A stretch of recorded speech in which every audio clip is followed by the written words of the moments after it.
Salam jumpa Bapak dan Ibu peserta e-learning pengenalan aplikasi Sakti bagi kementerian atau lembaga. Setelah mengikuti e-learning ini, Bapak dan Ibu diharapkan dapat menerangkan proses bisnis dan menu yang terdapat dalam aplikasi Sakti. Pada kesempatan kali ini bersama saya, Rio Hermawanto, kita masih akan mempelajari materi yang ketiga, yaitu mengenai pengenalan kelompok modul pelaksanaan anggaran. Materi ini terbagi menjadi 3 video, yaitu 1. Pengenalan modul komitmen, 2. Pengenalan modul pembayaran, 3. Pengenalan modul bendahara. Pada video yang pertama, kita telah mempelajari pengenalan modul komitmen. Di video yang kedua ini, kita akan mempelajari pengenalan modul pembayaran. Mari kita simak bersama pembahasannya. Overview modul pembayaran.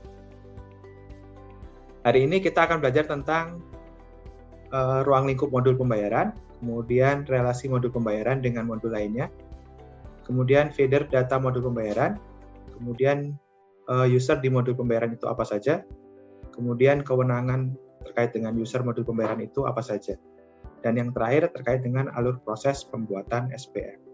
Kita mulai dari ruang lingkup modul pembayaran. Ya.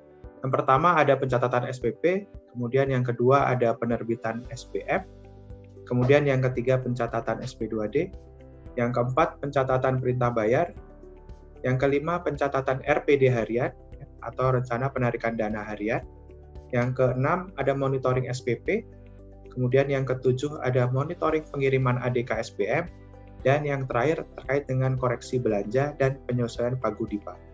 Terkait dengan relasi modul pembayaran dengan modul lainnya, modul pembayaran berinteraksi dengan modul anggaran terkait dengan data Pagu.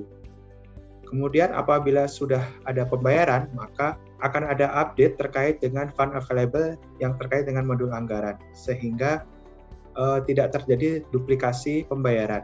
Kemudian terkait dengan hubungannya dengan modul bendahara mengirimkan data terkait dengan DRPP, kemudian DRPP hibah, pengeluaran belanja, kas masuk BLU. Nantinya modul pembayaran berdasarkan data DRPP tersebut akan membuat suatu SPM atau SPP ya, yang nanti diproses menjadi SP2DUP, GUP, TUP, LS, dan bendahara. Kemudian kaitannya dengan modul komitmen, diawali dengan modul komitmen merekam BAST, kemudian BAPP, BAKP, gaji supplier kontrak. Nantinya berdasarkan data feeder dari modul komitmen, modul pembayaran akan merekam SPP atau SPM. Kemudian kaitannya dengan modul JLP ini terkait dengan pembentukan jurnal. Ya. Jadi ada beberapa transaksi yang membentuk jurnal secara otomatis di aplikasi Sakti. Kemudian terkait dengan modul piutang, ini terkait dengan cicilan piutang yang berasal dari potongan SPM. Untuk feeder data modul pembayaran, ada 2, yaitu terkait dengan modul bendahara dan modul komitmen. Dari modul bendahara itu terkait dengan SPM UP, SPM GUP, SPM TUP, kemudian ada SPM pengembalian belanja, dan kemudian SP2HL ya, atau terkait dengan hibah. Kemudian terkait dengan modul komitmen, itu terkait dengan SPM kontraktual, non-kontraktual, kemudian SPM gaji, ya, kemudian gaji lainnya, dan yang terakhir itu ada MPHL BJS. Terkait dengan user modul pembayaran, itu ada 3. Yang pertama adalah operator, kemudian validator atau PPK, kemudian yang ketiga ada approver atau PPSPM. Nah, kewenangan user di modul pembayaran itu yang kita mulai dari kewenangan operator ya.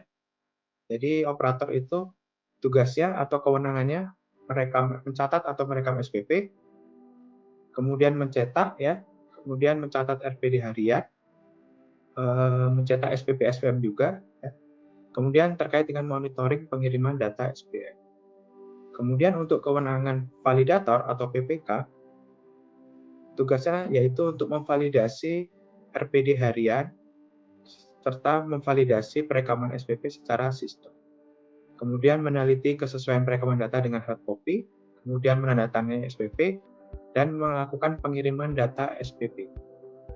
Kemudian yang terakhir ada kewenangan approver atau PPSPM terkait dengan persetujuan atas perekaman data yang telah divalidasi, kemudian meneliti juga kesesuaian antara data SPM dengan hard copy, kemudian meneliti kesesuaian data dokumen pendukung, kemudian memvalidasi data SPM, menandatangani SPM, kemudian mengirim data SPM, dan memonitor kiriman data SPM.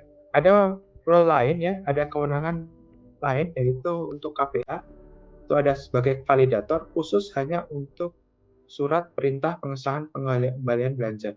Namun untuk surat surat perintah pengesahan pengembalian belanja ini hanya untuk internal satker, tidak disampaikan ke KPPN. Kemudian kewenangan approver yaitu sebagai KPA juga ada juga untuk penerbitan SPM, jenis-jenis SPM pengembalian penerimaan atau MPHL BJS ya.